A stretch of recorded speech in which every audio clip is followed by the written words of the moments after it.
This is Roy Stroud with the Department of Neurology at Johns Hopkins Hospital, here to speak to you about clinical reasoning in neurology. This is the first of what will be a two-part series on how to think like a neurologist. In Part 1, we will talk about establishing a localization, and really the first part of evaluating patients in neurology. In Part 2, we will translate this information, localization, into the formation of a differential diagnosis and talk about the initial steps of a treatment plan. In other words, over the course of these two talks, we will piece together two of the most important aspects in neurology and clinical reasoning in neurology. So, what is clinical reasoning anyway, and why is it important? Well, clinical reasoning is the process of evaluating patients. It begins with a history and physical examination, which is used to develop a ranked or prioritized differential diagnosis, which in turn is used to inform the ordering of appropriate tests and evaluation. As information is gathered, this information is used to rank and re-rank those diagnostic tests, ultimately leading to a single leading or single best diagnosis and management plan. Clinical reasoning. And as such, clinical reasoning involves two key aspects. One is adequate pre-existing knowledge of medical disease, which is important in both the history, physical, and the formation of a differential diagnosis, as well as sufficient clinical experience, which informs the ordering of diagnostic tests and the ranking and re-ranking of diagnostic possibilities. In other words, this process of clinical reasoning is really the major skill that you will learn over the course of your clinical clerkships, and it's really the part of medicine that's most important to the latter parts of medical school, typically the third and fourth year. In neurology, this process of clinical reasoning cannot be overemphasized, and while it is similar, there is one very important and key difference. There's an extra step, and that is localization. So in neurology, clinical reasoning initially starts with that same history and physical, the history which informs the physical examination. The information gathered there is used to determine a localization, or an area in the neuroaxis that these patient's signs and symptoms are most felt to arise from. The localization informs the development of a differential diagnosis, and really a ranked differential diagnosis, which in turn informs the ordering of diagnostic tests and evaluation, the ranking and re-ranking of that differential diagnosis into a single leading diagnosis and management plan. So let's take example. How is this process of clinical reasoning in neurology different from clinical reasoning in general medicine? Well, let's first take a patient who comes in with chest pain, right? Because chest pain is common. And ultimately, the patient who comes into the emergency department with chest pain is going to see a physician down here. But several things are likely to happen before that time. And the first is, when the patient walks through the door, what happens? Yep, an EKG, right? Every patient who comes in to the emergency department with chest pain gets an EKG. And the result of that test, prior to the laying on of hands, prior to hearing what the chest pain sounds like or listening to the heart, we could act on this, and the patient may be fast-tracked right back to the ED, back to a holding bay, and given aspirin. And the first part of their evaluation and management may begin. Or maybe they sit back in the waiting area for the next 13 to 14 hours, and a couple things are done, and finally they get back in to see the physician. In that case, what would happen is the patient will come back to one of the ED bays. The nurse will know that he or she is going to need to order some labs or some blood tests, and may already draw the blood for that, because we know what we're going to get, right? We're going to get a CBC, we're going to get a CMP, we're going to get coags and cardiac enzymes, and that's going to be done on just about every patient with chest pain that walks in the door. And some of these patients are going to have blood drawn by the EMS that brings them in, again, knowing how common that evaluation is and how informative those tests will be in terms of developing our differential diagnosis. And ultimately, after all that's done, the patient will get back to see the physician. He or she will ask some questions, will listen to the patient's heart, and maybe that will help inform some of the interpretation from these tests. But all of this information will be leading us in the direction of a differential diagnosis. And that really will start with the result of the EKG, be informed by the results of the labs, and assisted by the history and physical. So evaluation starts at minute 1. How about in neurology? So how does this work in neurology?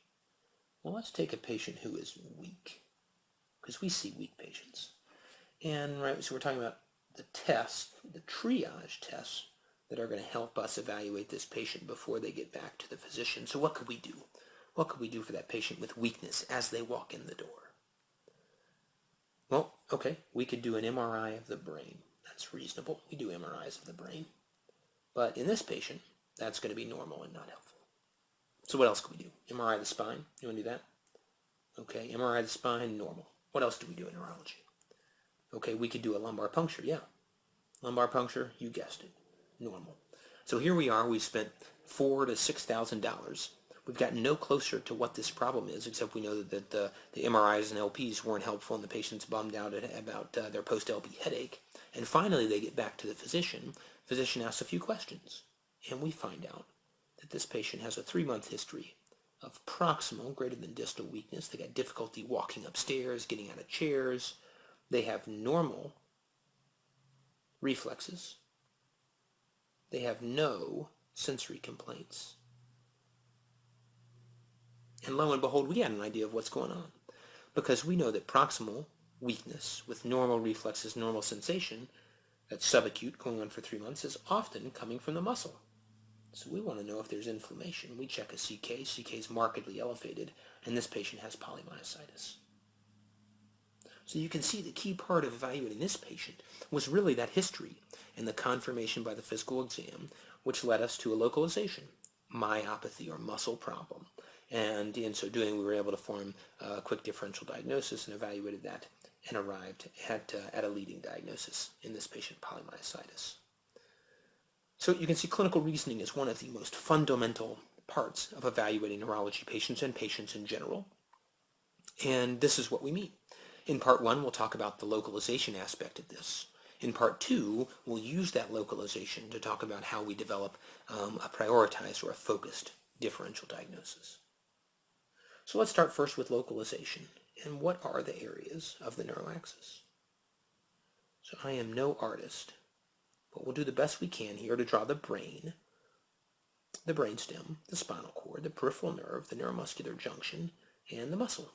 And those are the 6 major areas of the neuroaxis and the 6 areas that we will shoot to target when we're localizing a patient's signs and symptoms and complaints. So let's start, and we'll work our way through this and try and drive at the recipe that will lead us to a certain localization. And we'll start with that weak patient. And weakness comes from the muscle. So let's talk about what the recipe for weakness that's coming from the muscle. Let's talk about the recipe for muscle pathology. What do our patients say? What do we find on exam? Great, okay, so good. So it often tends to be proximal greater than distal, right? And that's in that example, difficulty getting up out of chairs, difficulty walking upstairs, difficulty reaching up to the top cabinet or combing, washing hair. Proximal greater than distal weakness, yes, and it often tends to be symmetric. So what is that? That's the distribution. That's the distribution of the patient's findings, and it tends to be proximal greater than distal and symmetric. What else? What else defines muscle pathology? Good, so sensory findings are often absent. They're not complaining of numbness, tingling, burning, paresthesias, and we don't expect to find those on exam. Great, what else? How about reflexes? Good, so reflexes often are normal to maybe decreased. They're usually not absent. Absence is really a problem with the reflex arc, with the afferent or efferent nerve that's involved in that deep tendon reflex. Reflexes for muscles tend to be normal.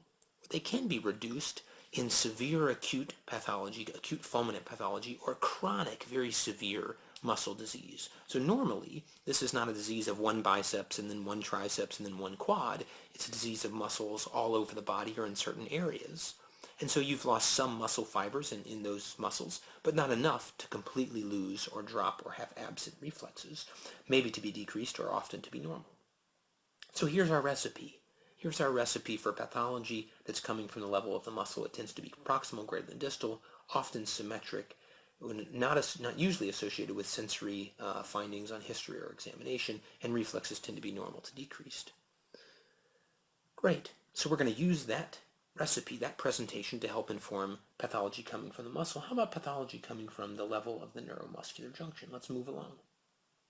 What's the distribution, sensory findings, and reflex findings that we see for these patients? Good, okay, so yeah, it can be proximal. Just like muscle, it can be symmetric. Doesn't have to be, though. It can be a little bit distal. It can be a little bit asymmetric.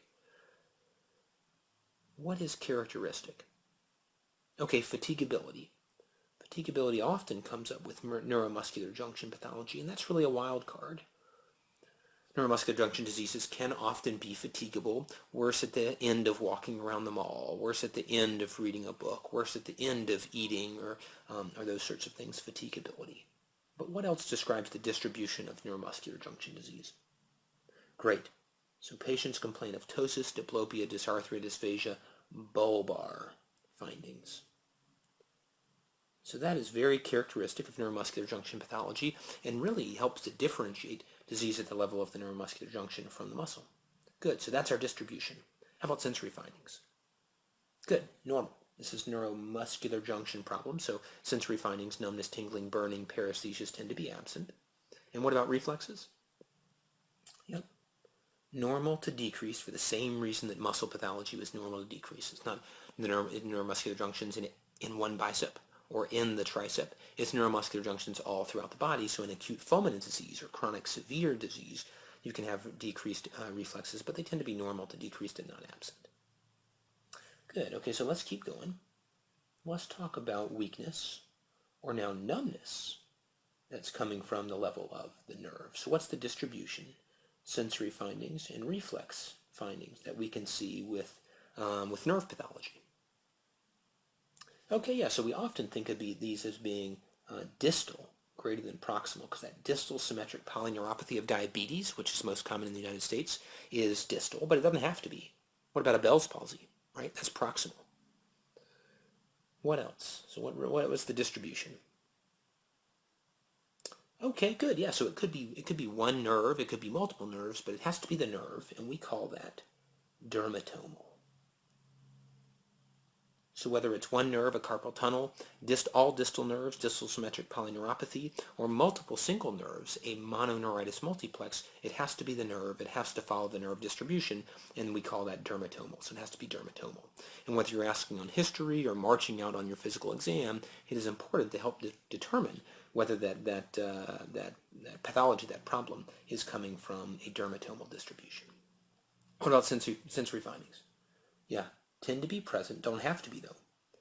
So in the most common neuropathy, which is a sensory motor neuropathy, we do have sensory pathology because the sensory fibers are involved. But we could have a motor-only neuropathy, a so-called motor neuronopathy. Or we could have a sensory-only neuropathy, a so-called sensory ganglionopathy. And so the presence or absence of sensory symptoms will depend on what nerve fiber is involved. But yeah, often tends to be present. And how about reflexes? Yeah, so reduced to even absent. And this gets back to that issue of this is a problem with the reflex arc, with the afferent or efferent side of that arc, and when you have problems with the arc, or when you lose it, you can have absent reflexes or often reduced. So here's our recipe for peripheral nerve disease.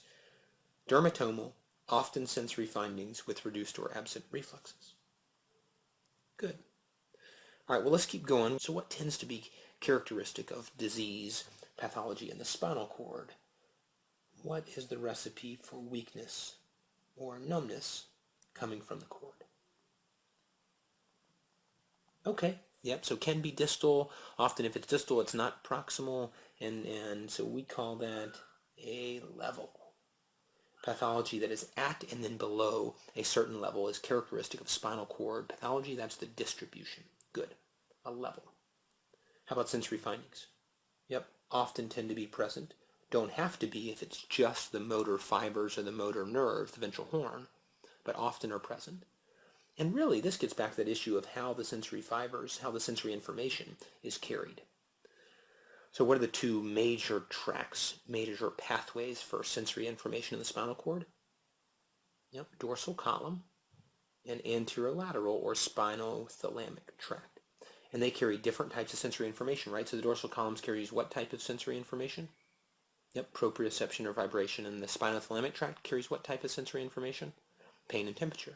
So this gets back to our examination and the importance if we are doing a screening sensory examination to test either pain or temperature and vibration or proprioception. If we just test pain and temperature, we've then missed the large fiber nerves, which carry proprioception and vibration, and the dorsal columns, which carries vibration and proprioception.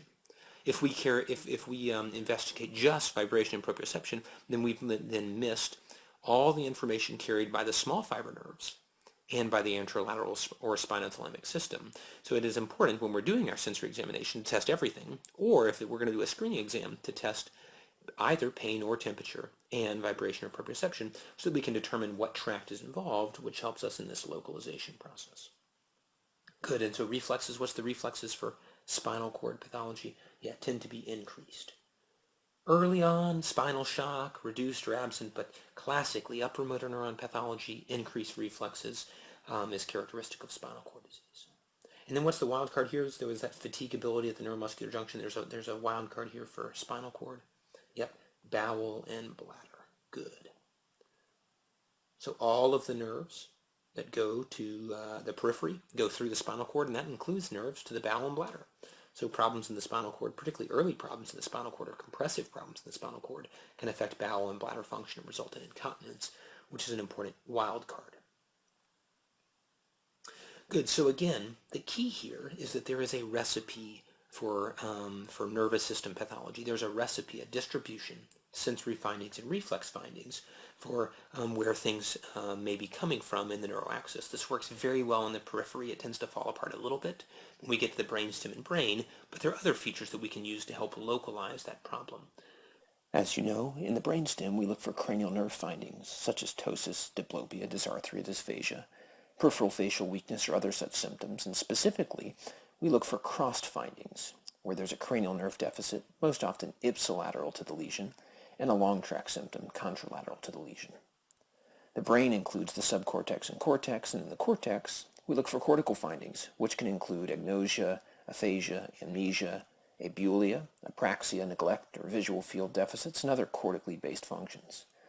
So in the brainstem and brain, we're really using both the questions on our history and the mental status and cranial nerve sections of the physical examination to localize a patient's presentation. Localization is the most important first thing that we will do when evaluating patients, and our history will determine where we suspect the localization to be, while the physical exam will be confirmatory. And this is part one. This is localization, the first part of evaluating our patients. Once we are able to localize, that's really going to help to inform our development of a differential diagnosis, narrowing down a ranked differential diagnosis in part two of evaluating patients in neurology, or how to think like a neurologist, which is differential diagnosis and treatment plan. So this concludes part one.